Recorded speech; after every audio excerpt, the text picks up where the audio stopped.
What's up guys? So this is the IdeaPad Slim 3X Gen 10, and I've been using it for about a week as my everyday light duty machine. It's not a flagship, not a gaming rig, but it's our newest take on an AI-first long battery life Copilot PC, and it actually surprised me. Let's talk about it.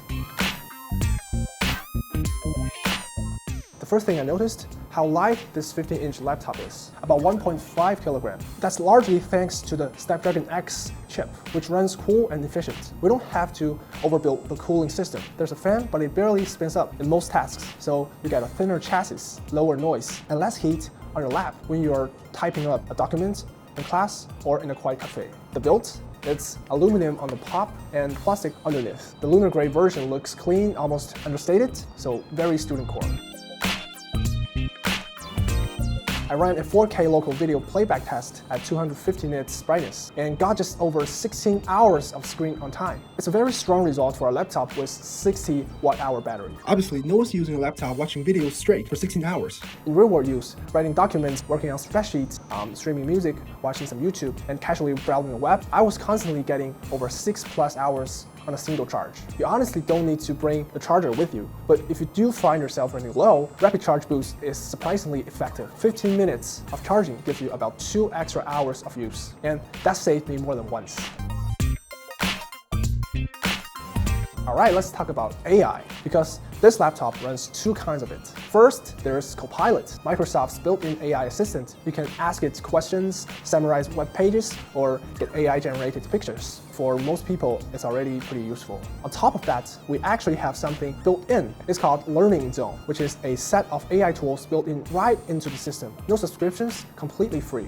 AI Notes. I often use this by dropping in a PDF from one of my project briefs. It instantly pulled out the key points and gave me a clean summary. You can keep editing right here in the built-in text editor. Pretty useful. You can even do some reflections by using AI quiz. Try this with some notes from a text spec sheet. It generates real quiz questions, which are actually content-based review prompts. And when you're done, you can save them into your quiz bank to revisit later. Also, it can do live transcribing. I ran this during a meeting, and it gave me a live transcript right on the screen. What's cool is you can select any part of that transcript and instantly insert it into your notes. Then summarize it again using AI Notes. It's like having a real-time lecture capture assistant. Once you're done with your notes, beautify. It will clean up the layout, apply visual formatting, and even add images elements. Basically, turns your messy notes into something you wouldn't mind showing in a presentation.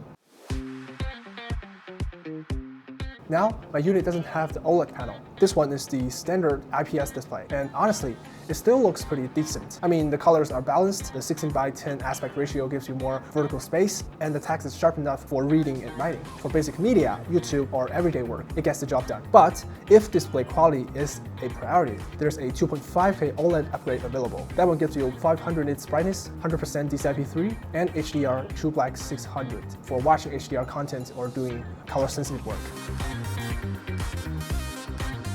Let's be real, the Snapdragon X1 2600 isn't a performance beast.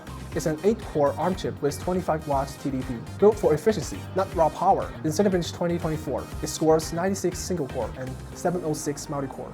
Decent, but not mind-blowing. In 3D Mark, it hits 3,230 in wildlife and 1,136 in still normal light. For gaming, it handles GTA 5 at 81 FPS on medium settings. It's not made for AAA titles, but casual games run just fine. And when we push to its limit, it stays pretty cool. Fan noise never topped its 40 dB, and the temps stayed under 39 degrees. In daily use, you barely hear the fan. It's quiet, efficient, and gets the job done. So yeah, it's not for heavy lifting, but for students, creators, or anyone who needs solid, quiet performance, it does the job really well.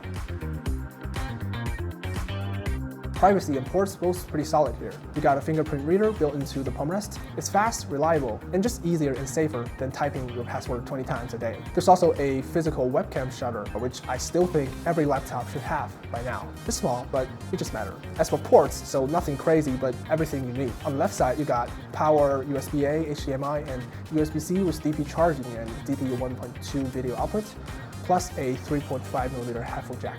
On the right, there's another USB-A and SD card reader, which honestly is super useful if you're transferring photos from a camera. So yeah, good privacy, useful ports, and no double life. That's a win. So here's my take. The IdeaPad Slim 3X doesn't try to be the fastest or the flashiest laptop out there. It just quietly nails the core experience. It's lightweight, has great battery life, solid AI features, good privacy protection. It's a great fit for students or honestly anyone who just needs a reliable laptop for everyday tasks. Browsing, writing, watching content without blowing the budget. That is for this one. Thanks for watching, and I'll catch you in the next video. Peace. Bye. Lenovo.